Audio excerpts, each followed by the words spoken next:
Hey everybody, welcome back to DunkleVision. I'm Brian Dunkelman. We are so excited for our guest for our second ever episode. He's a musician. He's an actor. You know him best from the movie Clerks, where he had the brilliant portrayal of the Chulies Gum guy.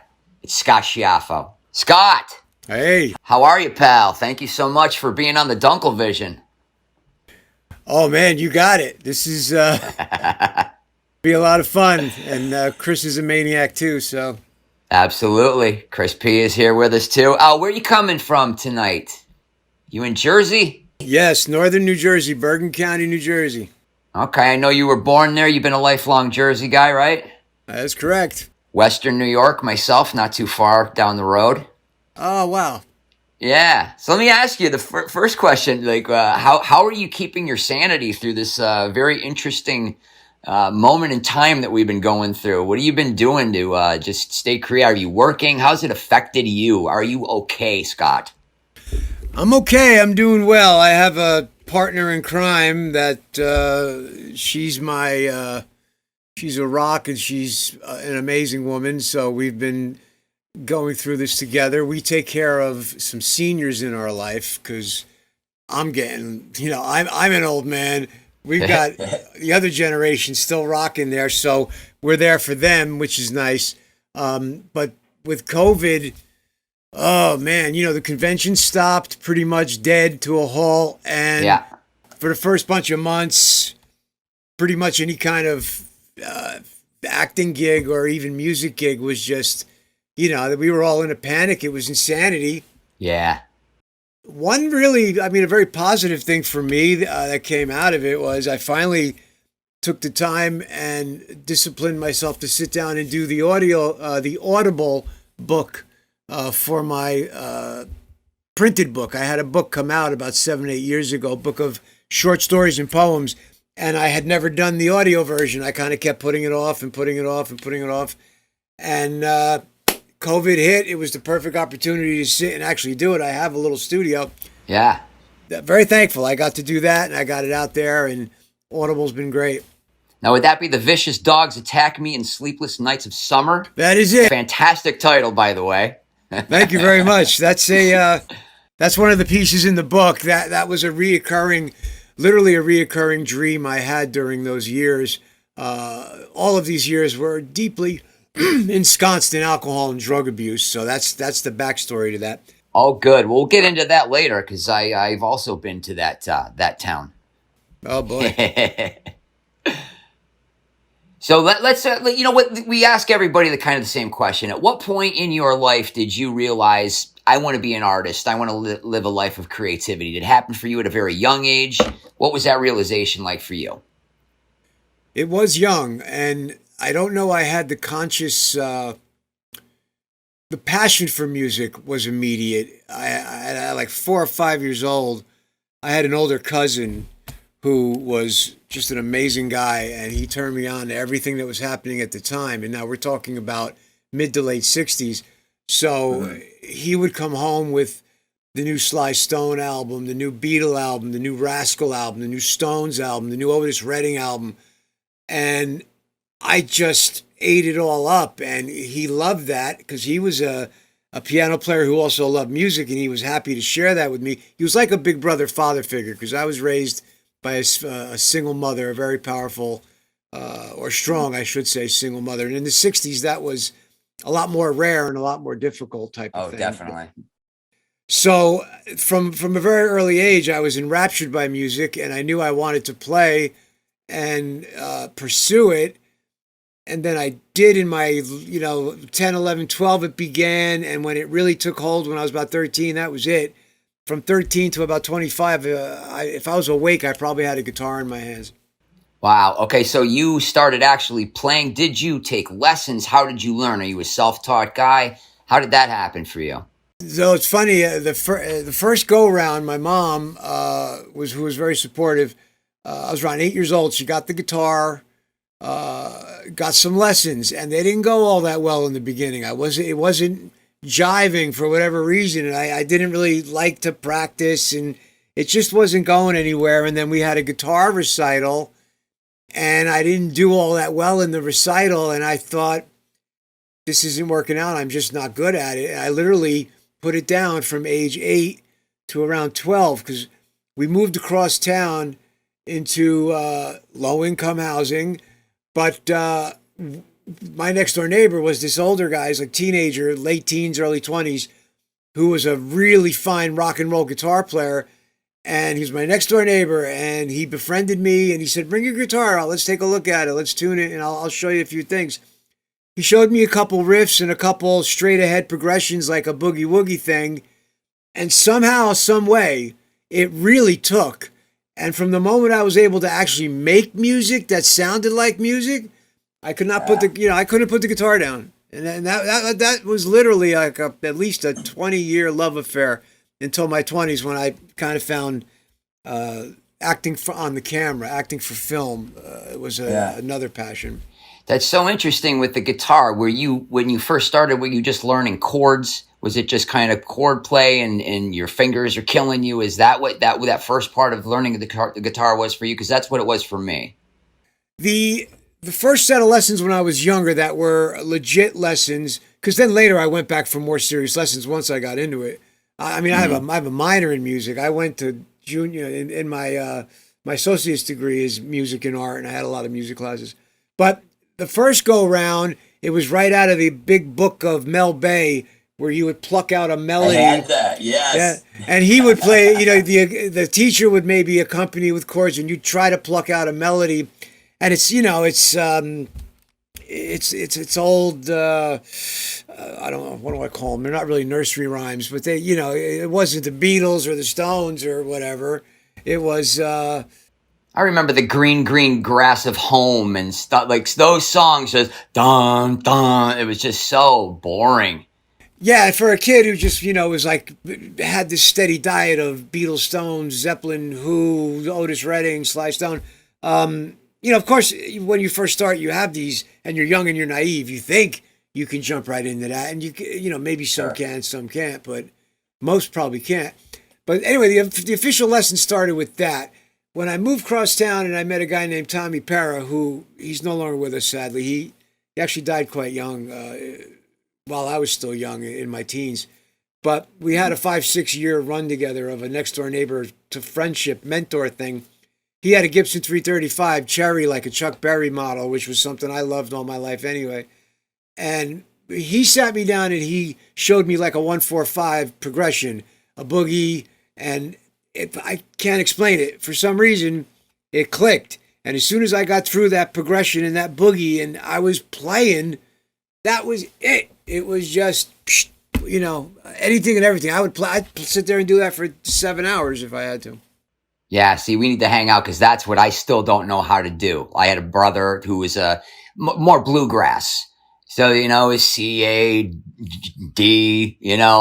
the G with the pinky, and just he wrote the frets out and the fingers had numbers. So that's really how I learned. But he never knew, he was never a jammer, but that's always, I bought an electric guitar and it's still collecting dust because I really have, I'm going to learn how to play this, but I still haven't. But, yeah, it's so much fun though, man. So much fun. Now talk about, did you actually were you in any bands as a kid?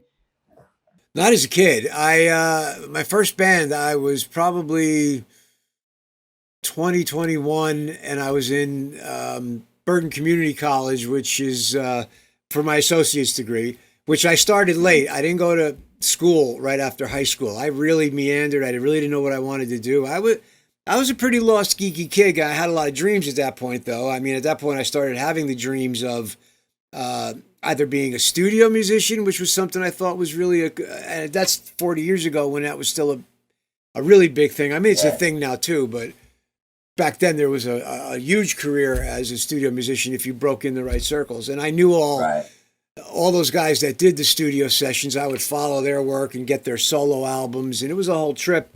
But now I lost where we were going with this and what the question was. I don't either. We're just talking. It's free form, man. Whether you had any like high school like garage bands and stuff. So the bands, first band you were in, what was the name of your first band? First band was called Shane, Chayne, and that stuck a while because we were already in our early 20s and everybody in the band was fairly decent on their instrument. I was in the theater department at Bergen Community College and I went to audition for a play, and I'm in the sort of commissary waiting room, waiting to go and do my audition. And this cat walks in, long hair. He was a cross between Joey Ramone and Keith Partridge. He had a cool look, but yet a punk look. And then he starts harmonizing with the buzz the Pepsi machine is making. And I said, this is like the coolest kid on campus, and he's got talent. I'm going to be a band with that. I got to get this guy to be in a band. So we became fast friends, and I chased him down for a couple of weeks because he was in another band. But when he sat and heard me play, because by my early 20s, I had gotten pretty advanced because, like I said, I spent my teens chained to the guitar. If I was awake, I was probably playing guitar. So we hit it off, and then back then it wasn't a cover band. We did a handful of covers, but the trip was very original. It was alternative, REM, U2, The Cure. That was the era of the late 80s, and those were the people we were now trying to follow suit and emulate.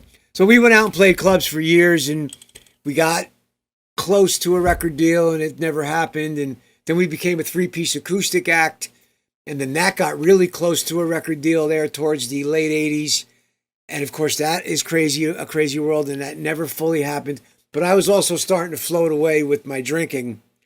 And the ironic story is the band had to let me go, and I knew they had to let me go, but I was not 100% ready to go yet, so it was a heartbreaking thing. The band had to let me go. I understood why, because we were getting showcases that were important, and you couldn't have somebody that unreliable. But they continued using all the music I wrote with them, which was nice. But in my infinite wisdom, and now I'm in my late 20s, I said, you know what? I'm going to go back to the acting thing that I was doing a few years ago. Now that it's just me, in my weird mind, and knowing I had a problem with the drinking and the substances anyway, I thought to myself, I knew I could hold it together for a good handful of days. Go to an audition. If I did well at the audition and I got the gig, they would give me my shoot days. I'd burrow down and stay sober for the shoot days. Like I could do this and not blow it. With the band, when you're a weak link, you're ruining it for 4 or 5 other guys. I'm thinking, I'll pursue this indie film acting thing, and the only person I'd be hurting is me, because if I don't get the gig, there's no problem. And I was sure I would not, and I never did. My alcohol and drug use never messed up any film I was on or any shoot I was on. Although, they were few and far between, and I always only had maybe a week on set. I was always a supporting character player, so I could get through that. You could pull it together long enough. Right. I used to have a thing like a contract writer, because I didn't go union after Clerks, because Clerks allowed me to be a slightly bigger fish in a smaller indie pond, as opposed to going SAG, where I would be a little weenie fish in a massive pond. Yeah, in the ocean. Right, and I was getting nice independent contracts, certainly exciting enough for me, where there was decent pay for 4 or 5 days' work, but I always got it in cash after the martini shot, and then I was down on the Lower East Side with $1,500 in my pocket, and it starts. What could go wrong? Yeah, and Monday morning I'm bumming change to get home back on the PATH train. It sounds like me when I started working casinos. Same deal. Oh man! When did acting first come into your life? What was the origin of your entrance into the acting world? Was that at a younger age also? My actual approaching it and trying to get into it was high school at first. But as a child, with the music passion, also came a fascination with film and television and video. I was not a sports kid. I was a total geek, single parent, single mom. So she was very overprotective. So even if I was into sports, she would have quelled that anyway. Not that means anything, but because I gravitated to film and music. I wanted nothing to do with sports anyway. That's why we have you on a site called Dork Daily. You know, we've all been there. We all were. None of us were good at sports.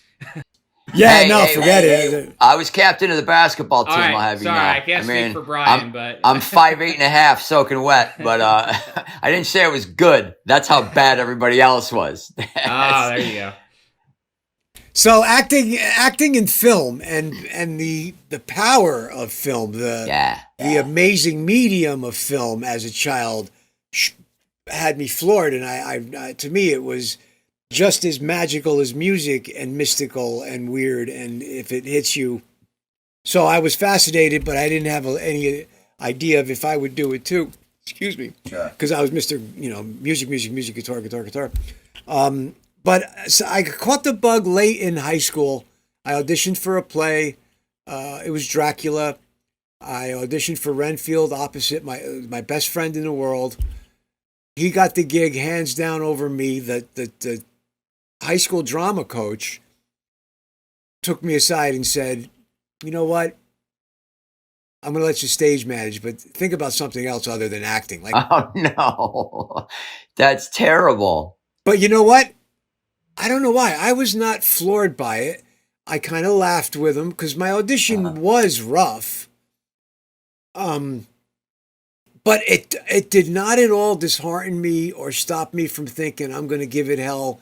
I'm going to give it hell because I know there's an actor in me. Growing up, my mother used to call me Marlon because she said as a child, I used to act my way out of any kind of situation and create stories and characters and whatever. So she called me Marlon. So there was something there.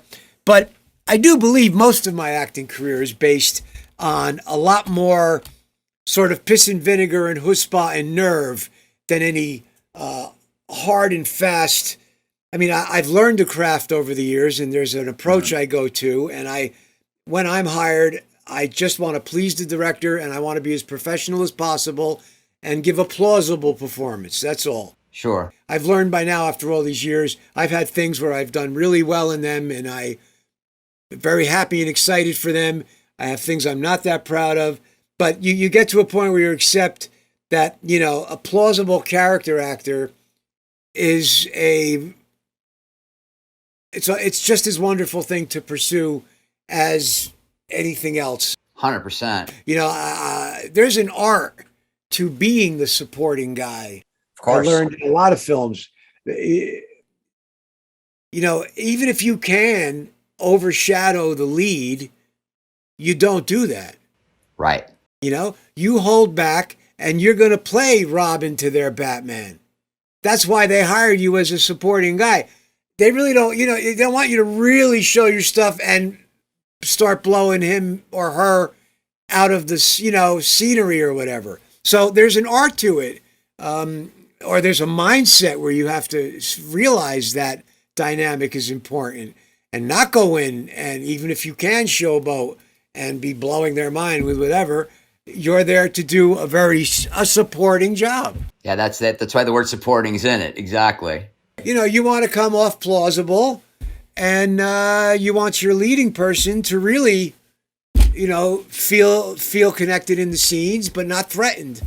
Yes, that's a good way of putting it. Well, of course, everybody knows you from Clerks. Everybody knows you as the Chuli's Gum guy. I just watched it again, and I hadn't watched it in years, and I can tell you, your acting really stood out immediately in that film to me. And the fact that scene was so at the beginning of the film, it really set a great tone because it's such a funny scene. It's such a funny character. So that really stood out all these years later. I watched it back. I mean, I know it's Chris's biggest influence was that film. It's why he wanted to be a filmmaker.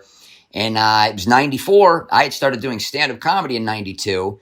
And I was just yearning for creativity. I really wanted to. I was from a small town, a one street light, which is a wonderful place to grow up. But I just needed to be around creative people. And that film for me was a very important moment in my life also. Just knowing how they made it. And, it was guerrilla filmmaking. And it was just really exciting for me. In fact, I moved to Colorado about a year later and was at a restaurant. I was doing a gig, I think Breckenridge maybe, and I was at a restaurant. There was a guy who looked just like Kevin Smith. And I've never done this before, and I've never done it after, but I went up to his table. I was like, "I'm sorry to bother you, but you're Kevin Smith, right? And he's like, no, I'm sorry, I'm not. And I think I responded with, are you sure? And he was lying to me. I've never done it before. I've never done it since. Now, what were the roles that you had done? Have you done any film roles before this? What was your experience in acting before you got the role on Clerks? I had done some community theater. I had actually done a comedy sketch group on local access cable television. Oh, great. Yeah, it was. Please tell me you have that video. Do you still have it? We have, actually, it's funny. I speak to some of those cats fairly, I won't say regularly, but they're still in my life. These are childhood friends. Yeah. There's VHSs floating around that we're trying to get captured through. So, I had all the gear at one point too, and now I'm not sure I would be able to capture from VHS because we want to grab those things. But yes, they do exist. They're, it's like watching your baby pictures. Oh yeah. What happened was, I'll try to be brief, but music got me this gig. The guy that was running the local cable access station, which back in the late 70s, early 90s, cable was a new, exciting, crazy thing with massive possibilities. And for every little, I forget what it was, but every municipality had to have their own cable studio and station, or they were allowed that. So local cable access programming was all over, and this gentleman worked for, I believe he was with the Star Ledger. His name was Tom Sullivan. He was a critic. Somehow, some way, I was at the studio where they were filming it, and I had my classical guitar, and I was warming up, and he loved it, what he heard, the classical guitar. And he said, Scott, I'd like you to come on my segment and do some classical guitar, and that would be great. So I was like all excited. I was like 19 or 20, and I was like, okay, it's not acting, it's not pop or rock, but it's a chance to be seen playing the instrument in a serious way. So yes, this is going to be fun and exciting. So I did it. It went well overall. And he called me a week later, and he said, we really, really enjoyed what you did, and there was a really nice reaction to it. We got a lot of nice feedback. How would you feel about putting together your own little show here at this network, and we would feature you and other acts weekly or whenever we were doing the shows? And I was like, wow, that's great. And then I went, forget about classical guitar, forget about even the music. I had these bunch of folks from high school that we were a little skit comedy group in high school. I called them in and I said, I think we can, I knew there was an open door that I could finagle this into. Yeah, we're getting our break, guys. Yeah. Like, That's it. Granted, this gentleman wanted classical guitar. I go from that and I come back with, our version of the Not Ready for Primetime Players. Right. He, to his credit, he saw value in that too, as long as there were still some musical segments. And we did that for about a year, 2 years. And back then, cable access was one of the only other ways, in a grassroots way, you would get on television. Right. This is like 81. Yeah, no YouTube. Yeah, there was none of that, nowhere near that. The only way you could touch TV or film was either somehow break into it, or now all of a sudden these cable access studios were popping up everywhere. So it was a super exciting thing. And we did that for about 2.5 years, and we got some nice press. And that really gave me the acting bug to go. I went back to Bergen Community College to get an associate's in arts. I was going to do both theater and music, and I did that and threw myself in it. But again, I left the acting for quite a while in my 20s. I drank my way out of the music by the end of my 20s. Somehow that brought me back to the acting. I'm very fortunate because literally within a few weeks of me drinking myself out of the band I had been in for years, a few week period, I literally saw Kevin's audition notice, auditioned, and got that gig. And then we didn't know what it would be. It was just going to be this indie film that we all hoped the best for. Where did you see the notice, by the way? It's funny. He back then, again, no internet, no cell phones, Sure. none of this. It was either backstage. There were trade papers. Yeah, Yep. There were trade papers backstage. There were a couple others. One called Showbiz, I think. In our area, we had a few because we were New York, New Jersey. That was really the area it was kind of happening, at least on the East Coast. So you would grab those and try to find whatever you were pertinent for. And then you would also look at your local papers, because in the classified of your local papers, occasionally a filmmaker would put casting such and such. And that's where Kevin Smith's casting notice was. And it was something like indie filmmaker examines the day in the life of a convenience store clerk. And I thought, hey, that's pretty cool. But more importantly, hey, man, there's a dude shooting an independent film in New Jersey, which was super rare then. Yeah. Everything was either going to the city or either further. I said, well, anything that's being done in New Jersey, I owe myself to get to, because they were all about an hour and a half away from me. I was the farthest away. I came from way up north, and, they're all Jersey Shore guys. So, Yeah. but that's how that happened. And it was an amazing stroke of luck because, as you said, Brian, that role really was written and designed to be a bombastic standout role. I mean, I don't want to take away and just be self-deprecating and say, because I used to say for years as a joke that any actor that didn't do well in that role wouldn't have had a pulse, because it's written to be, Yeah. it's meant to do that. It's meant to shake the audience up. It's like a punch in the face. You don't know what to expect until then. Then all of a sudden you get this crazy scene, and it's almost like the most action in the whole movie, except for the funeral and the hockey game. So I lucked out. If you didn't get a lead role in that movie, the gum guy or maybe Rick Derris were like the two people to get. They really stood out. So what was that actually? What was your audition process for that? Well, he had done this. The way he handled it was he had two nights at the Atlantic Highlands Theater, which again is an hour and a half away from me. Drove down. You did a prepared monologue. You didn't read from the script. Nobody did. Oh. And I did a scene from the movie Diner. Okay. Daniel Stern's role, Michael Shrevey. And I went up, I did my thing. And like I think most actors, when you think you killed, the phone doesn't ring when you think you're killed. And when you think you bombed, the phone rings. Yeah. I didn't have the greatest feeling. I didn't have the horrible feeling, but I didn't have the greatest feeling for some reason. But Kevin saw something in that audition that said to him, I think this is my gum guy, or I think this is somebody. He jokingly said to me recently at a podcast we did at his new Smodcastle Theater this summer, when he was talking about why Brian got the role, ultimately Brian O'Halloran, out of all these different people, because Ernie O'Donnell was poised to have that role at one point too. Kevin made a point of saying, and I believe that a lot of this is true, it's not just ball breaking, because Dante is the film version, Dante is Kevin. He wanted to cast a guy that was a little awkward, wasn't necessarily maybe an attractive guy, not unattractive, but not an attractive guy.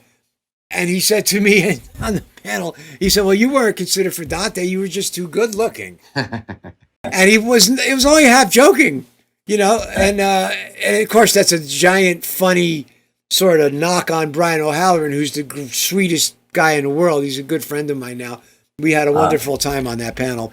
But even Ernie O'Donnell was originally supposed to play Dante, but Ernie O'Donnell was a very slick-looking, attractive guy on camera. And Dante needs to be... Every man. Right. Exactly. Yeah. So let me ask you this. What does it feel like to be in the larger View Askew universe? Am I saying that right? I knew I was going to screw that up. There we go. Askew universe. I'm the View Askew universe expert here. I'll just jump in. Take it from here, man. Yeah. Hey, buddy. So... what's amazing to me, Scott, you talk about being a supporting character, supporting actor. you know, we have like the MCU now with all these interconnected characters. In the View Askew universe, like, you're a supporting character, but you're maybe the most beloved supporting character. You know, like, no, you're not a main character, but I mean, I can't think of. I mean, maybe there's a couple, but I can't think of really any other beloved supporting characters in the View Askew universe. I think certainly not Clerks. I mean, you definitely stand out there. So, you know, what is that like, kind of being in the same universe as like Ben Affleck's Bartleby, or you know, George Carlin's Glick, or you know, or his Shannon from Mallrats, or yeah, Jason Lee is Brody and all that. Well, you know, it's funny because somebody pointed out at a Q&A not long ago that, and like, fans are the greatest because, you know, they really, Kevin's fans really do dig him. And, you know, for every lover, there's a couple of haters, and that's life, and that's all well and good. But this individual had thought it all through in a lot of ways. And you, like, when you're dealing with a universe, there is a large way to look at it.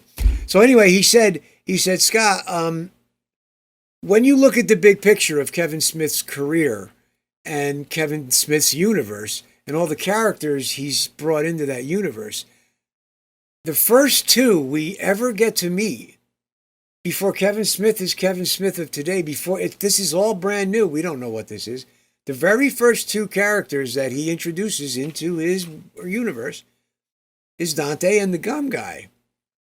And I thought, the way this individual they were a lot more eloquent about how they said it. I'm kind of throwing it away by trying to explain it. But it hit me in a really impactful way. And I thought, wow, I never thought of it that way. That is pretty mind-blowing. And Kevin recently, when the gum was released, he did a little promotional video for the gum. And he said, here we go. We got Chuli's gum. Chuli's gum is the gum on the heel of the shoe of my career. And I thought that was the greatest soundbite ever. And I'm just sitting there listening to that going, you know, that's me. You know, that's like such a sweet little, it's my little piece of it. And like you say, beloved, that's a real perplexing to me because the character really is a horse's ass. He's not a likable guy. He's not a lovable guy or a likable guy. But somehow, and I think part of that too is with social media over the last 10, 15 years, I'm very accessible. People getting to know me and my other work and what I'm like as a person, they forgive the behavior of the Gum Guy because I think they've gotten to know the actor behind the Gum Guy. Because he's not a likable, nice kind of guy, really. You know, it's like, but it's really so heartwarming that so many do embrace him in such a positive way. You know, and I think you're just really good to your fans. I mean, that's the thing, is over the years you've used social media to connect. I mean, you remember your fans when they visit you at conventions, and I think that's a really cool thing. I think that also is why you're so memorable.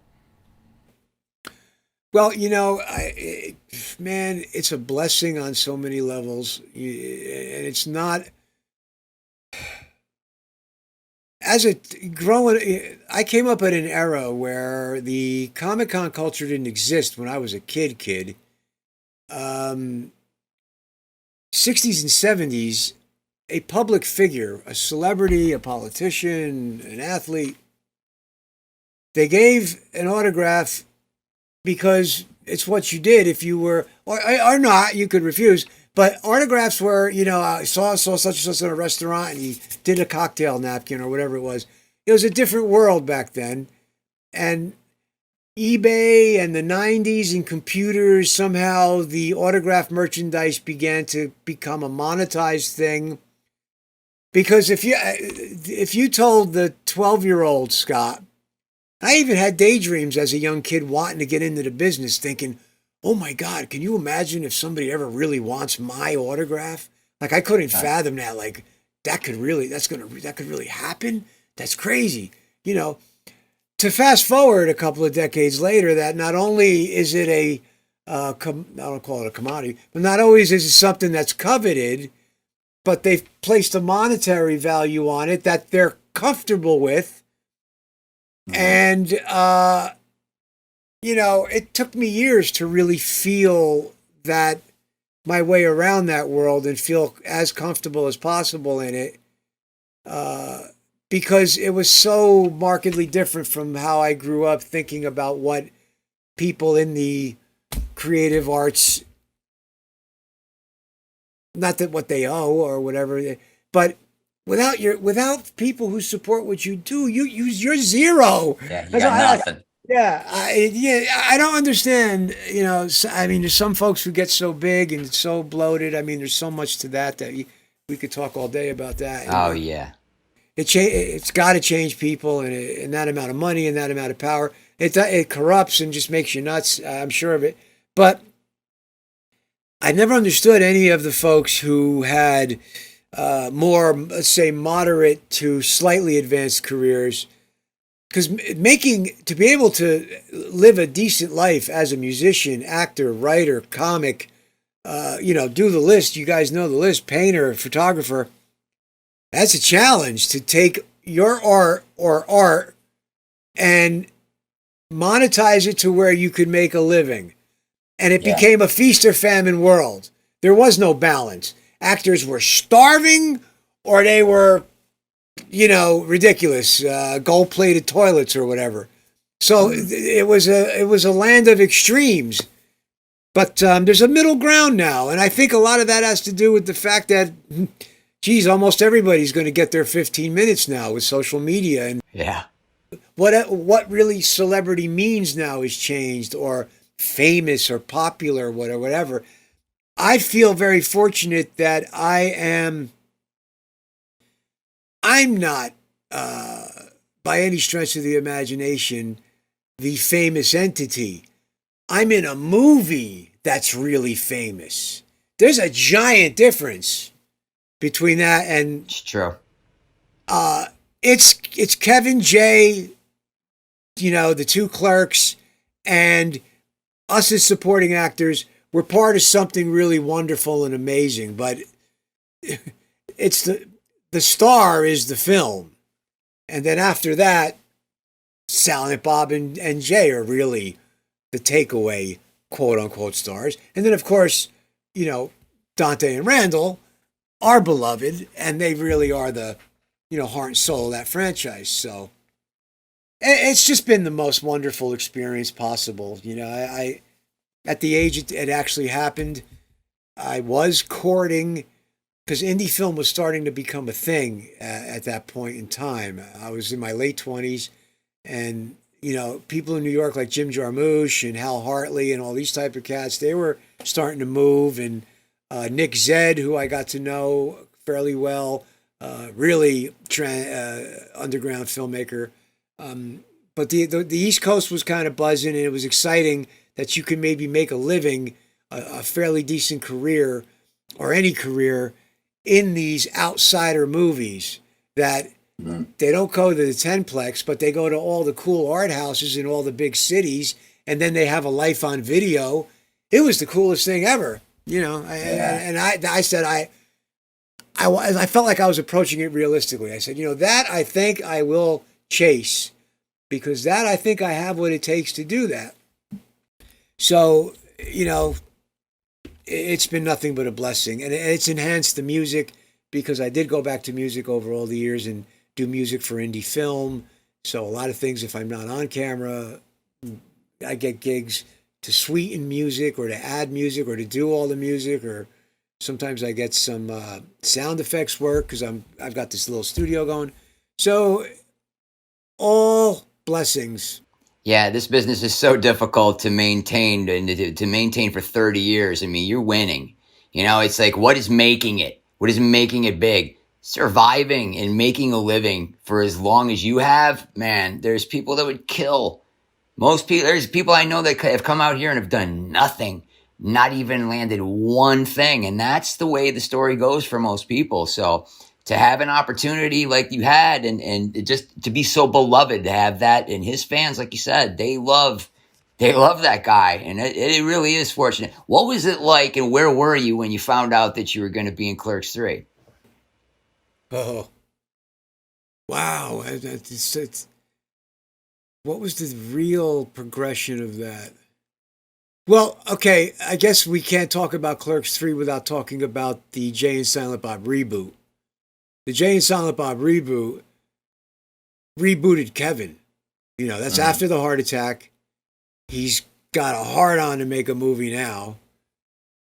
And he went full throttle with, you know, the Jay and Bob reboot.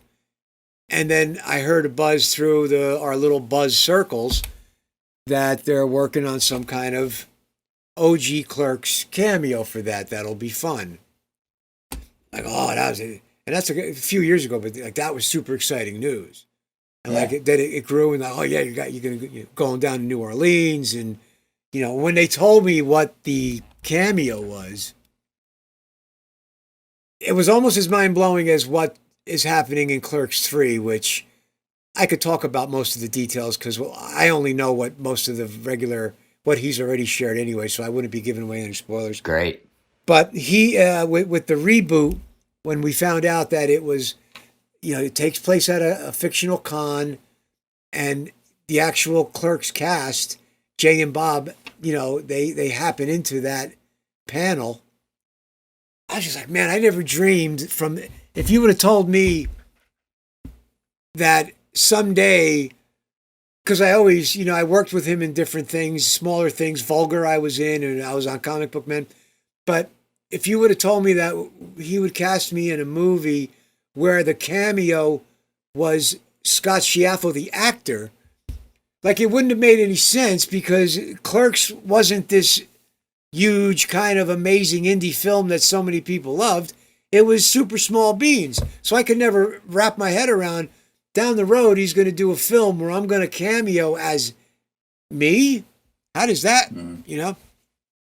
But because it was such a brilliant thing for him to do, because now we were all ensconced in the Comic-Con culture, and for him to have, you know, this I guess the last third of the movie reboot kind of take place at this, you know, chaotic convention, and then have him, and you know, and they break in on the Comic Book Men too, and it was just such a hilarious send-up that I never saw coming. It was just super exciting.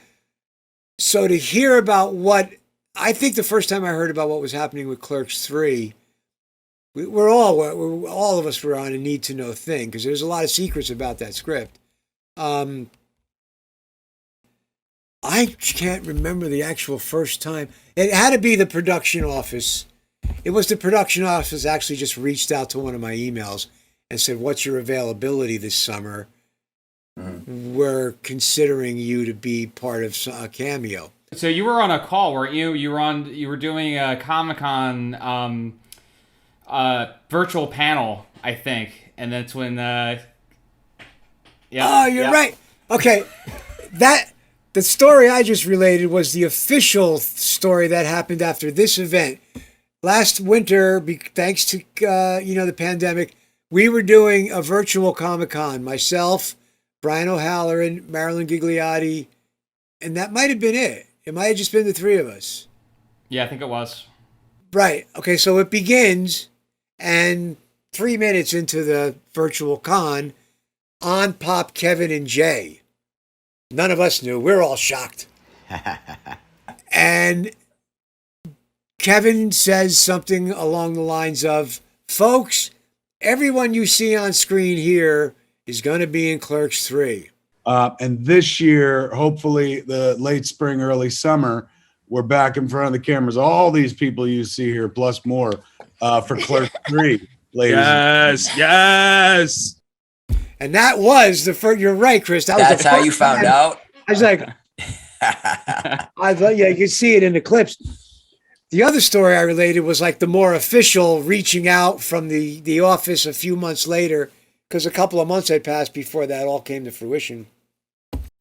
But it was just wonderful. I was nothing but grateful. It was an awesome moment. I just remember just being like, I'm in a weird position because like I'm a fan, but I'm friends with you guys, and so I'm like, I'm so happy. I'm happy as a fan, but I'm happy for you guys, and that was such a shocking moment for all of us, which was just really radically cool. Yeah, it's never saw that coming whatsoever. Well, what was it like revisiting that role 30 years later? I mean, whatever you can tell us about, of course, we know you can't talk too much about it, but what was it like in being directed by him again and after all this time?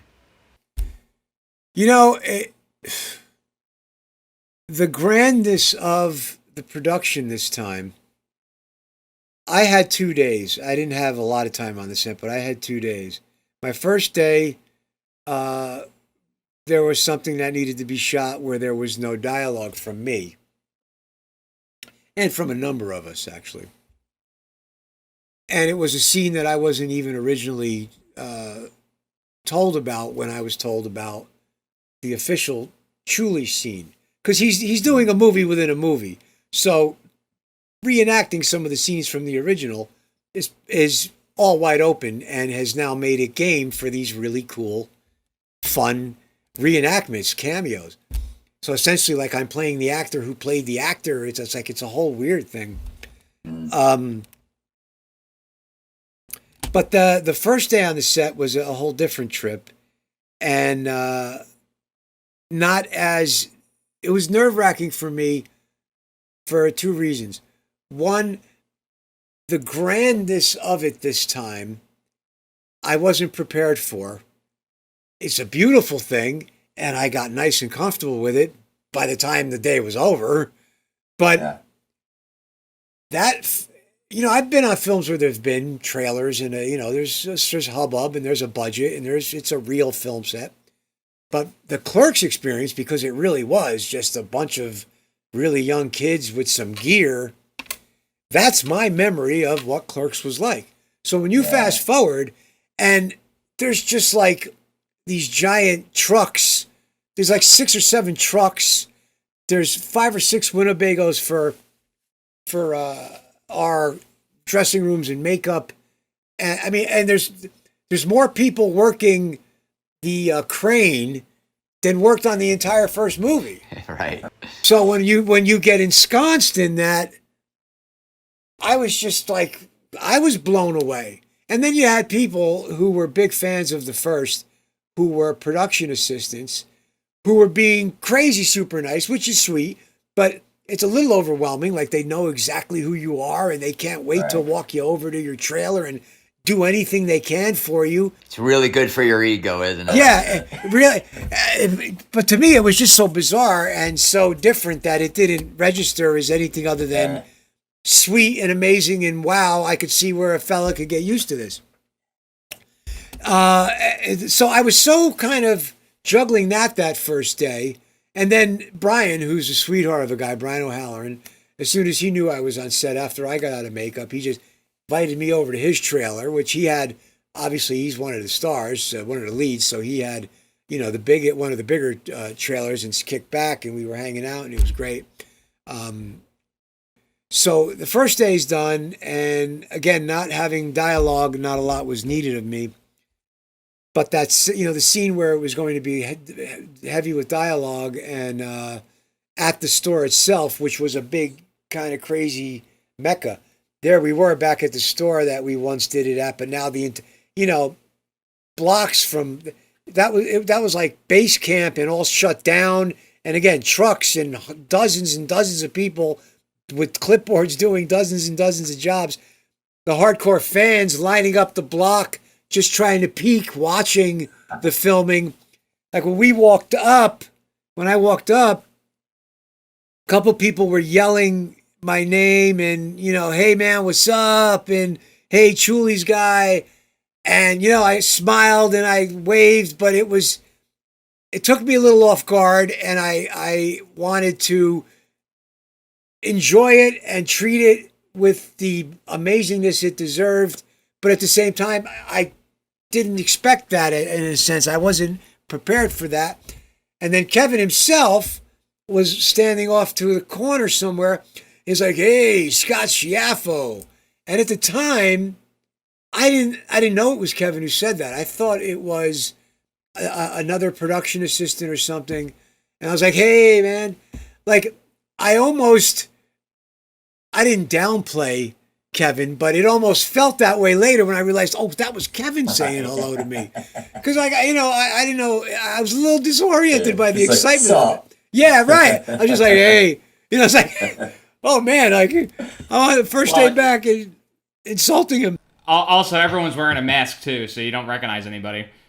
Right. That happened. Oh with yeah. So Jeff what was An- it like working on a set in the middle of this crap?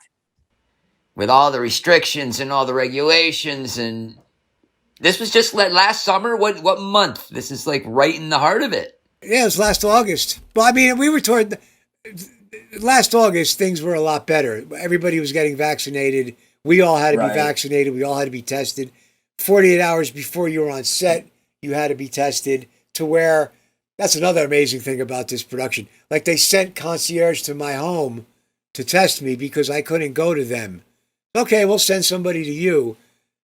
And that was like an amazing, cool thing, that obviously never would have happened on the first set, Sure. But so the grandness and the professional, and I'm eating it all up and loving it, but it's happening fast. It's going past me really fast.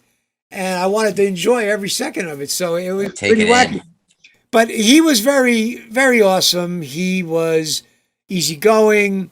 He gave me a couple takes for myself, which after he yelled cut on a take that he liked, he's like, well, let's go another one and have fun. And I'm like, well, no, I'm still in that we've got 12 cents mode. No, dude, if you're good, we're good. He's like, no, come on, let's have fun. Do something else. So that took a little getting used to. And then once I kind of did, it was over, But it went well. He let me watch a couple of playbacks of some of the stuff. And for some reason, I thought that I was going to be horrified. But yet, when I did get to see it, I was very happy with what I saw. So it was just wonderful, wonderful experience, And luckily for all of us in the film, it reignites interest in the franchise, which reignites interest in the convention circuit. And we got this really big Rhode Island show next month. All blessings. That's great. I bet craft services was a lot better. I bet you were just eating stuff out of the store before, like. That's exactly what we did. Jeff, were you? Exactly. It was that was catering. You grabbed something from the store, and that was it.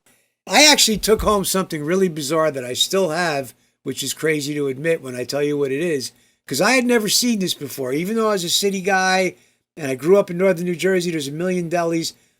I had never seen a pickle in a pouch. And to me, it was the craziest, funniest thing I ever saw. So I took it home, and I still have it. And it's still, because it's in vinegar, it's still okay. I mean, I wouldn't eat it. But as a thing, as a memory, I still have a pickle in a pouch. But yeah, we grabbed whatever we wanted from the shelf for catering. With this, it was like super high-end food, So what was your relationship with the other cast members back then? What is it like now? You, of course, have been doing the circuits and the conventions. So have you been in good touch with these people, consistent touch, or is there people that you just reignited your relationship from way back then?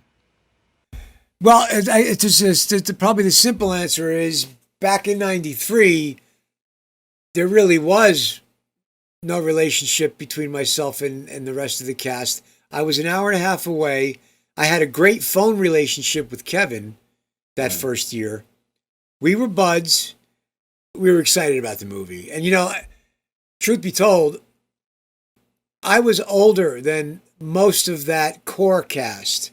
Yes, there's a lot of people in the cast that are older than I am, but, those are the older adults. Out of that slightly younger crowd, out of the 20-something crowd, like a lot of them were 21, 22, 23, and I was 28. And that might not sound like a lot, but in the 21 to 28. Huge difference. It is. And Kevin really liked that I was super into indie film and music. And we had a ton of great conversations on the phone. So yes, I had a pretty cool phone friendship brewing with him that first year or two. But as far as Brian O'Halloran and Marilyn Gigliotti and Jeff Anderson, in fact, Jeff Anderson, I only recently, on Clerks III, actually kind of officially met and had a really nice conversation with. Because on that first one, he wasn't part of any of my stuff. Were you just one day on the original? On the original, it might have been 2. I have a hard time with the details because I think unless one day was a rehearsal and one day was the shoot, which that probably makes sense. There might have even been more than one day rehearsal. There might have been 1 or 2 days rehearsal and then a day of shooting. But, and the same thing with Jay Muse. Jay was not around really much when I was there. When I was there, it was primarily Brian and I and that crazy crowd, and then Marilyn Gigliotti, Veronica. So, yeah, I didn't really get to have any type of, and I actually got to say to him, I said, we had a really nice connection, Jeff and I, on Clerks III. I said, Jeff, man, we never got to really hang or meet each other. And here it is all these years later. I never got to tell you what I felt back then, which was, holy crap, man, you fucking hit it out of the park. He was, when I saw that first screener, as happy and as excited and as weirded out by the crazy movie I just sat through with the incredibly filthy language, but yet somehow it had heart. To me, it was a no-brainer that guy was going to be a breakout guy, because like every line he delivered, you just loved him more or wanted to be him. He was hilarious. He was cocky. And this is a kid. This is a guy who never acted before, really. He never really had any interest in acting. So I finally got to tell him 30 years later, after, he hasn't spent the last 30 years hearing it from everybody else. But, it's probably around the early 2000s, I began getting into the convention scene. And that's when the friendships and the reconnections with mostly Brian O'Halloran and Marilyn Gigliotti began. Because we were the 3 that for a long time were the main 3 that were doing them. Jeff had no interest in them for years, mostly because he's a very private person. That's how I learned it and heard it, and that's the story I kind of felt was the story. Very private.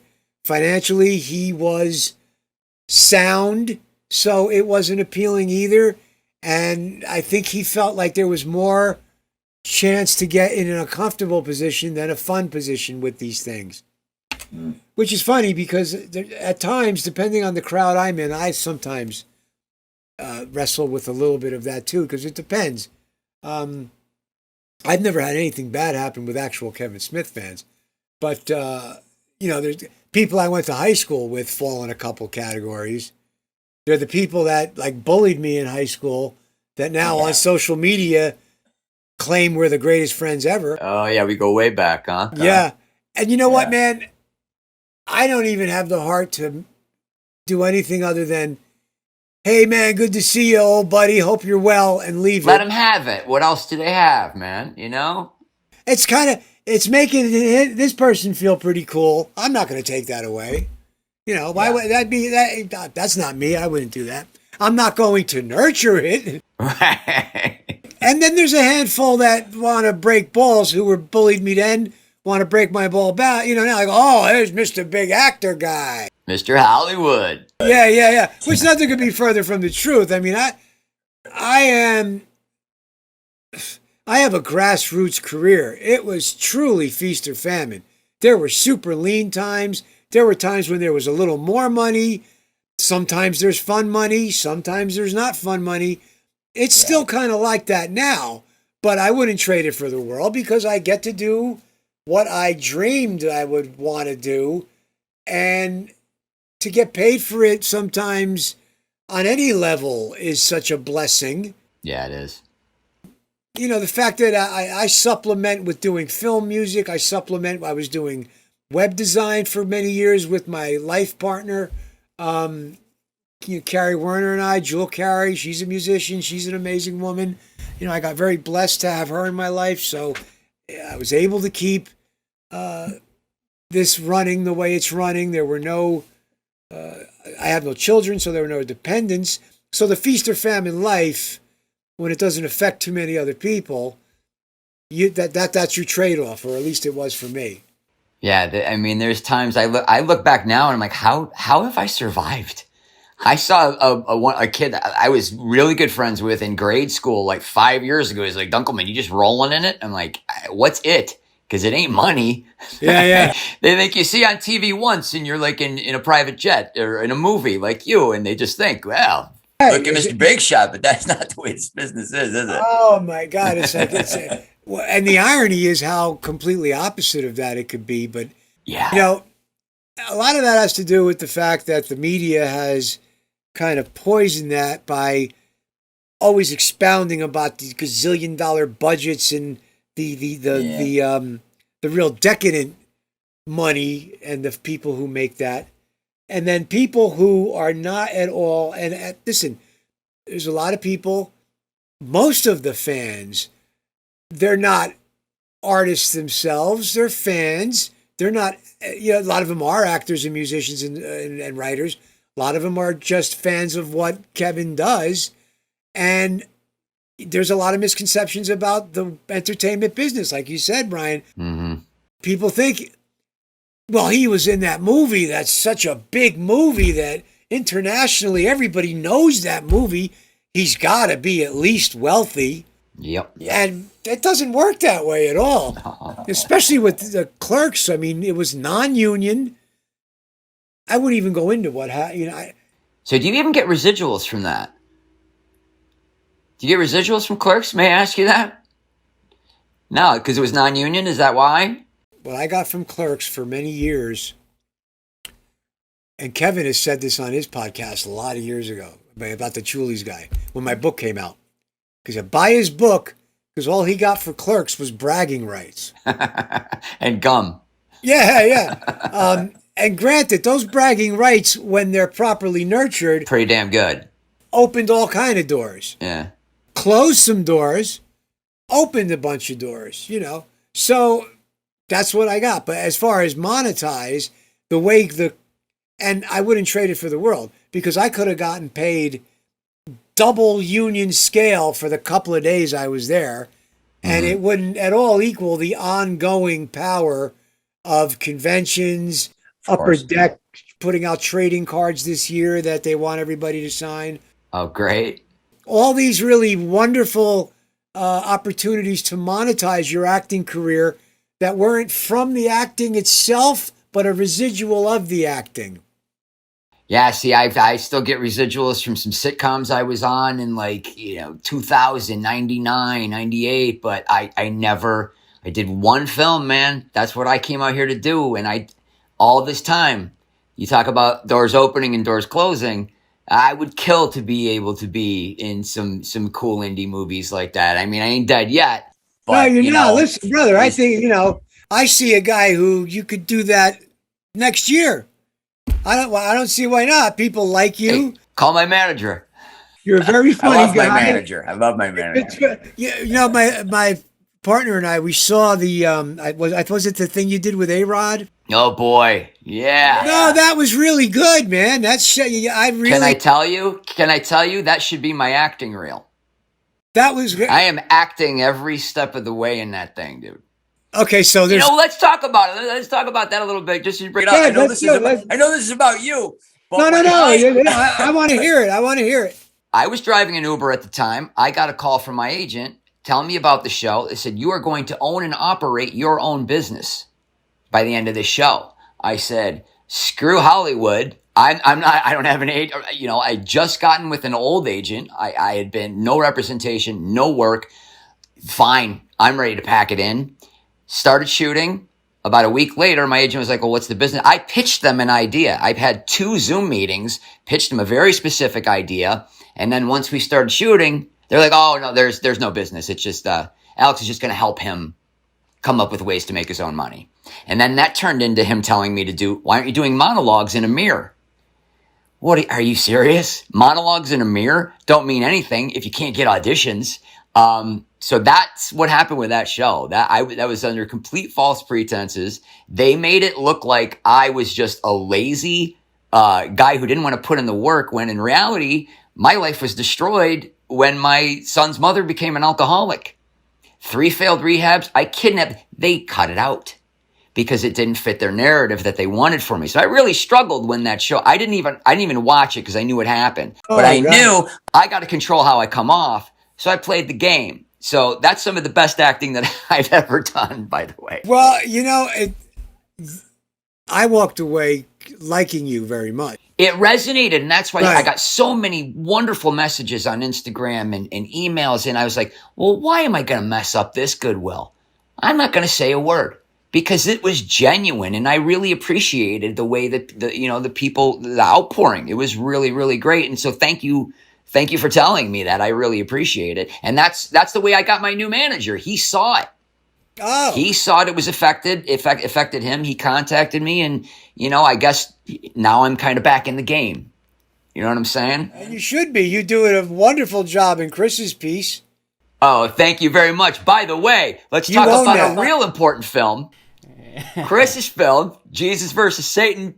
Jesus v Satan. I'm so sorry. That's Rise okay. of the Zombies. What was it like doing a scene together when we didn't even realize it? Man, I tell you, I had a really fun time working with Chris. And, Me too.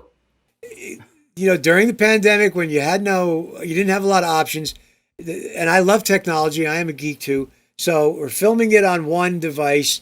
Chris is in the room directing me on another device. Like the coolest thing possible. It was And great. then I send them the footage and I hope for the best. And I'm always very critical of myself. And Carrie's checked it out and she thought, oh, yeah, it's gonna resonate. It's gonna work. You did what you needed to do with this.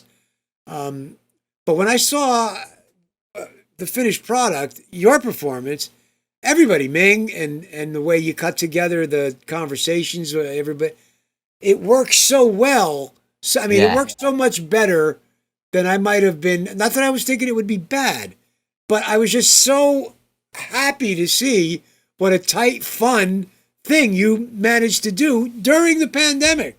Yeah, it I mean, was that's really an what you said to accomplishment. It was really an accomplishment. Can I tell you that I memorized my lines? I had a lot of dialogue. You had a I still lot. have the notebook. That's how I memorize. I write them out, and I keep writing them out, and then I'm like, man, this is a lot. And then, of course, the next day he's like, oh, we'll just put a prompter on the laptop. I'm like, oh, my, thank God. But doing all that preparation made me not have to think about it. Yeah. So, you're looking at Chris on the laptop, and then he's got the scrolling, it's what you would have if you were a news guy. You would have a teleprompter anyway. Sure. So I was so relieved when I knew I didn't have to rely on my memory for all of that. But that was a really cool experience. I appreciate it, and so did you. No, I was so happy I got you guys into. I mean, that's kind of how Brian and I became friends. Yeah. Was through that. I had just randomly been friends with him on Facebook, and I thought it was a long shot. I'm like, maybe I'll be happy if I tried, and now we're doing this podcast together, and Scott, I directed him in a movie, gosh, what, 8-9 years ago. That, and we've kept in touch over the years. We see each other at things, East Coast guys. But I gotta tell you, it was so, sitting in my pajamas directing from my desk in Pennsylvania, or Maryland rather. It just was a really surreal experience, and it was really radically cool that from a creative standpoint, that we were able to pull it off with the technology gave us the ability to tell a story, which was really, really cool. And Scott, I think I didn't even see you. At least I could see Brian, with the setup, because I had a crew in LA. But, with Scott, he has me on speakerphone. I think I'm in your pocket, and he's filming himself sitting on the toilet, and I'm feeding him the lines. I'm listening, so I can't see anything, and I'm just listening. I'm like, okay, do that line again. Put a little more emphasis on this word, and it was as bizarre as it was. I felt like we all grew creatively because of the limitations that were put on us. And the finished product, the technological reality of, wow, you could do that. Continue to do that. It doesn't have to be pandemic because it's convenient too. Think about films that could be made where they might not be able to get to be made because the cast, for whatever reason, can't physically be in the same place. Mm-hmm. That may never have to matter again. I mean, I think the future of where it's going is crazy and scary. And I'm not really sure, but Let's go with deep fakes is what Yeah, I'm scared Yeah. about. Are we going to be obsolete actors? Well, listen, Chris, I just want to say that speaks to your ability and your talent as an artist to be able to, you were trying to get that as a union film. I was going to fly in. We had talked about this, and then the pandemic hits, and you didn't sit moping around. You rewrote it, and you wrote a pandemic into it, and you changed it, and it shifted, and you pulled it off, man. And it was a really, really fun thing to be a part of. So, thanks, man. it's going to be a fun. It's going to be a fun couch story for you. Yeah. On the late night circuit someday. Craziest thing I ever did. But I just had I had so much to say about the last 5 years. I'm like, it's now or never. Just got to do it somehow. That's it. Yeah. Well, Scott, let me ask you this. With your experience with both acting and music, which is closer to your heart? I mean, I know you became, your love for music came first, but what's the two out of the two? What do you love more? Oh, man. Yeah, I grapple with this a lot. It's probably music. It's probably music. Mm. And what's ironic or just interesting is it's the thing with music for me was I would be able to do what I want to do with music without necessarily having to do it professionally. I love music so much that I'm going to be laying down tracks and playing. I'm going to be listening. Yeah. I'm going to be playing. I'm going to be recording. I'm going to be writing because I just love it and it's there and it's a gift and I want to stay immersed in it as best as I can. So I knew I could always stay creative and happy with music if I didn't push it as the main thing. The acting really jazzed me. Acting on film and being a character actor, because I saw that would have a lot of legs. That's something you can grow old more easily. Part of me might have been a rationalization to say that it's more attainable because you don't have to shoot for A-list stardom, which really only 2 out of 5 guys ever get every 10 years anyway. And I'm not an A-list star. So like part of it was a rationalization to say, well, here's a way to approach acting where you could be successful at it and not have to think you're going to chase some dreams of being an A-list guy. So it all seemed practical and exciting. And then Clerks made it a reality. It's funny, I say it opened a lot of doors and it closed some. What Clerks also did for me, and sometimes it was a blessing or a curse, especially during the real famine years, of which there have been famine years, it's feast and famine. Sure. The Clerks becoming what it had become and achieving what it had achieved, I could not put down the acting permanently. I felt I had something so wonderful and amazing that not that I'm going to just ride off of that one role forever, but it was a big enough door opener to where it worked that way for many, many years. Then I got a couple of nice bites. Then I got known for a few other things. And then, because I never knew if Kevin would really come back and ever need me or use me. But because of what it was, it made it next to impossible for me to think I'm going to walk away from it. How can I walk away from something where I got a dream come true? I'm in a film that, okay, granted, I don't know, we always say maybe 3 out of 10 people, you might stop at the mall, a certain age range, say, hey, what do you think about Clerks? They might not love it. They may love it. They may hate it, but they know it. Mm-hmm. So how do you walk away from that? And say, I'm not doing this anymore. I felt like now I had a reason to stay in it no matter how much I died in it. Like if I just felt like I had to stay in it now. Well, you knew it was possible. And in my darkest moments, I'm like, I did do it once before. You know what I mean? Yeah. It keeps you afloat. It keeps you alive. Right. And then finally, Joe Ridgely from the World of Kevin Smith asks, just kind of what he mentioned that we already talked about the book and the Audible, the CD. You do a lot with animal charity. Can you tell us a little bit about that, and maybe where people can go to support the charities that your books and your work are supporting? Oh, that's very awesome. They're called Angels of Animals. They're in northern New Jersey. The agreement, it's not even, it's become more of a gentleman's agreement, in all honesty, over the last, say, 10 years. They trust that I'm doing the right thing, which I do. And I know there are a bunch of amazing, really dedicated people who work with, cats that have. I love cats. I love all animals, but I really love cats. Again, thanks to Jewel Carey, my partner. She brought that out in me. But I felt that if I was going to, in some aggressive way, monetize some of the merch, I wanted to be able to give a good chunk of it to this animal charity.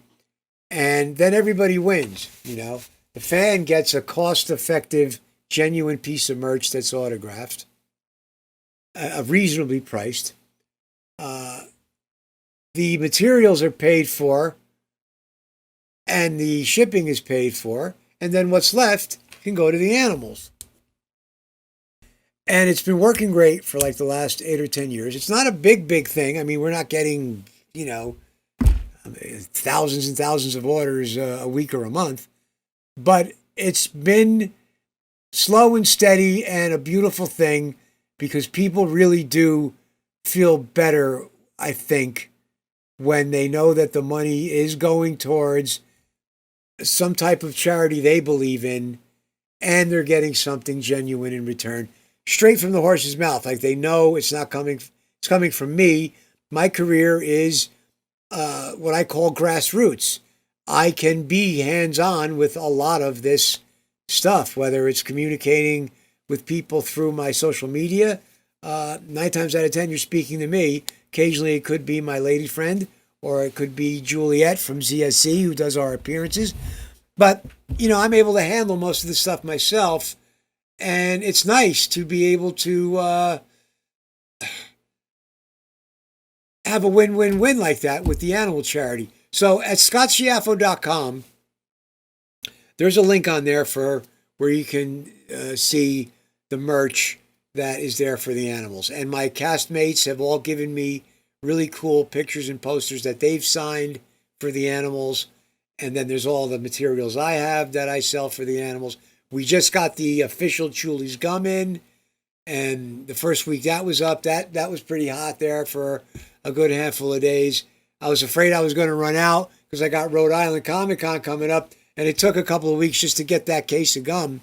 And I don't want to not have the gum for Rhode Island, but it was very nice. People responded online, and again, all blessings. And one of the main women who work with the animal charity, she happened to be somebody who's aware of Kevin and Clerks, and although may not be the biggest fan, is a fan. And she said, if you would have told me 20 years later, my animal rescue, somebody from the people from the Clerks movie were going to be working with me on helping my animals, it was just all a big, beautiful, wonderful synergy of things. That's great. So just in conclusion here, we want to send people to your book also. So tell us, where can people find Vicious Dogs Attack Me in Sleepless Nights of Summer? That's on Amazon. That's pretty easy to find on Amazon. Amazon, if you get it from me, of course it's signed, and a piece goes to the animals. Wherever you get it is fine. I'm fine with whatever you want to get it. And I appreciate all the folks who have patronized the book, and I've gotten some very wonderful feedback on the book, because the book does deal with a lot of very dark subjects. It's filled with short stories and poems from the 15 years or so that I was really drowning in alcohol and drug addiction. It seemed like the only thing I was able to do was occasionally clear up enough to write about what was happening. And I saved it all, and eventually, once I finally sobered up, manager said, it might be the time to put this stuff out now that Amazon has such a wonderful program for putting things out for people who have a little pop culture niche. You could do the book and you can do the Audible, and I think people would respond. And I was nervous about it, not because I care about sharing my deep, dark crap. It's not. I didn't want it to come off in any way, shape, or form promoting that lifestyle. And it really doesn't. It doesn't come off praising the alcohol, drug lifestyle, but it doesn't condemn it either. It's like a funky little journal. And the beautiful takeaway, which I didn't see 15 years ago because it wasn't there, but now, and thankfully my manager pointed this out, the fact that you are sober today, I mean, I'm no angel, but I haven't had a drink in 15 years. The fact that you are sober, even though that's not in the book, getting sober is not in the book because those poems are from 15 years ago. People know that you made it through. So the book will have a bit of an air of hope and recovery. And that I didn't see at all. And that ended up being very true and one of the most beautiful takeaways of the experience of doing that book. So thank you for bringing that up, Brian. And it's available paperback on Amazon. The audio disc version comes with a beautiful booklet that was illustrated by an artist named Scott Meany. That's a limited thing. There's only about 20 of those right now. And those are on my website. And those are, if you buy it from the website, big chunk goes to the animals. That's great. So scottschiaffo.com. You got Twitter, I'm assuming is your name also? Yeah. Anything else that you want to plug? Of course, you've got the Rhode Island Comic-Con, right? First weekend in November.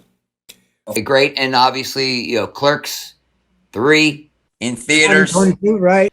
2022. Do we know when yet, or still determining? No, I don't think we do. I heard a buzz about it may debut at a festival that's near and dear to the original Clerks, and I think we all know what that is. So you may see it at Sundance. But as far as the wide release because Kevin's going to tour the movie like he toured the reboot. So there'll be a tour with some of the cast in different cities. And then I believe Lionsgate's doing some type of limited release in theaters. Fantastic. Well, I wish you nothing but the best. Continued success to you, and really enjoyed talking to you. Thank you so much for your time and talking to us. We're both fans, and it was great working with you. Maybe we'll be in the same room next time we work together. Would be cool. That would be fun, and actually meet. But thank you so much. We really appreciate it. You got it. Thank you guys, man. You're the best. Scott, thanks so much, man. Always a pleasure. Thanks, care, guys. brother. Be good. So I'm almost going to end with a question about the similarities in the... that could have left it on an up. No, I just didn't know how comfortable he talked about it enough. But, I've been through a similar experience with the drugs and alcohol. And it really seems to me like there's two ways to look at it. You can be filled with regret and remorse and, wishing what you could have done differently. Or you can just embrace it and say that's my path that led me to where I am right now. And that's the way I've tried to approach it. And it seems to me that's exactly what he's done. And, it's inspirational, man. This is not an easy business. And is it this business that causes people to go down that path? Or does this business attract the people that are predisposed to those demons and dark places? I think it's a little column A and a little column B, but it's just great to see somebody, 30 years is a long time in this business. There's not a very long shelf life for most people here. So to see him continuing to do well, I find it very encouraging. Absolutely. And, it's funny. I guess he's probably the first person in a movie I ever became friends with. That's really cool. Yeah. And so I'm always going to have that with him. And, I remember when I directed a short film like 9 years ago, he crashed at my apartment for like a weekend while we filmed it. And so it was just really, it was really surreal, but it was cool. And could not be a nicer guy. I mean, just, yeah. And, I mentioned it in the podcast, but I think that's why everybody knows him. I mean, he's for something so small. Obviously it's a pretty memorable scene, but for just Absolutely. being in that beginning part, he's really stood the test of time. He also plays Kevin Smith's dad in the Kevin Smith biopic, which we didn't get into, but I did not know that. it's called Shooting Clerks, and it was an independent film about the making of Clerks. So I don't think that is available yet, but I went to a screening actually that Scott and Brian and Kevin were all at a couple years ago. So Cool. that was a lot of fun. But yeah, no, this is why, we wanted to start this podcast, was to talk to creative people and find out just, where this inspiration comes from and, all the good the creative arts do for the world. So, Yeah, really glad and we what got to he's talk to him. and what he's using, his notoriety for to do good in the world and helping animals is awesome. And what I like so far is we've had 2 guests, and we're showing people what this really is about. This is not about getting on TikTok and becoming famous overnight and everything is just peachy. It's not. It's a long haul. There's ups, there's downs. You heard him. There's famine. Years of famine. And man, if you can tread water through those times, you come through kind of feeling bulletproof, and it puts things in perspective. And that was something that really came across talking to him. For sure. So, folks, I hope you were inspired. Thanks for watching DunkleVision. I am producer Chris Domenico. And I'm Brian Dunkelman, but you knew that. Hey, let's get some merch. Yeah, let's get some It's merch. time to come up with some t-shirts, mugs. Let's put your face on it. Let's put your mug on a mug on the backside. Oh, I don't know if On the we'll do that. backside. Oh, okay, of course. Okay. How about on the inside? You can only see it if you're drinking a clear liquid. I think that's We'll put that reasonable. together. We'll have merch. We appreciate your support, and hope you enjoy it. And patreon.com/dorkdaily. Oh, yeah. Check it out. We have exclusive content on there from this interview, from our interview with Justin Guarini, from our Dork Squad podcast where we talk about the latest Marvel movies and nerd movies. So check that out, patreon.com/dorkdaily. We'll see you next time on DunkleVision. DunkleVision out. I just did that. That was top of my head. I love it. Let's keep it.